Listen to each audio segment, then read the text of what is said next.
Okay. Kasi kanina, hindi natin, nakita lang natin, nabilot na. Ito yung, second round ng paggawa niya, na-improve na.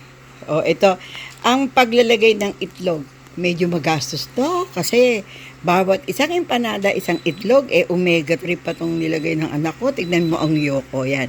And then, makikita mo yung monggo, na konting nilaga, hindi siya masyadong luto, no? Mga half-baked, tapos nakikita mo yan, shredded green papaya.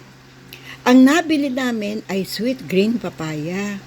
Kaya konting asin lang nilagay niya para yung yung matanggal yung tubig from the papaya, the green papaya.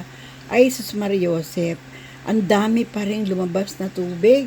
Ngayon, kung hindi niya yan tinanggal, itong dough, na parang naging molasses. O, tinapon niya yung, unang try. Ito, nakita niya na okay ang formulation niya ng dough.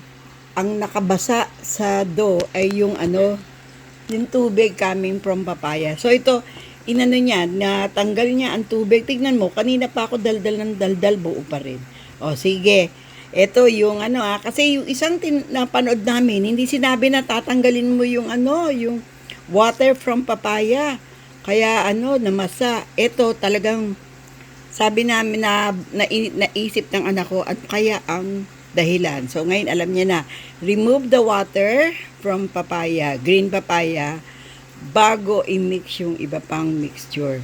So, kita nyo, chinap niya yung langgunisa. Bulacan langgunisa to. Sweet and spicy. Hindi, sa next time, gagawa na siya ng sarili niyang langgunisa. Para talagang kanya-kanya. So, kasi, mahirap. Ayun, tignan mo, chinap niya yung langgunisa. Tapos, eto yung dough. Eto yung mix of green papaya and mongo beans. Okay? So, now, ang ending, ibibilot niya na. Ito yung finished product. Ito po yung finished product.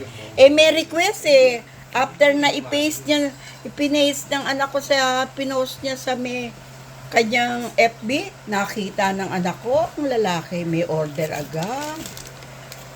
Hindi na 8, 10 na para sa kanya. Okay, bye for now. I'll look us again from Langley, BC. Salamat po sa mga nag-comment. At hindi ho kami nagtitinda, hindi rin kami namimigay kasi napakahirap gawin. Try lang. Hindi kami original Ilocano.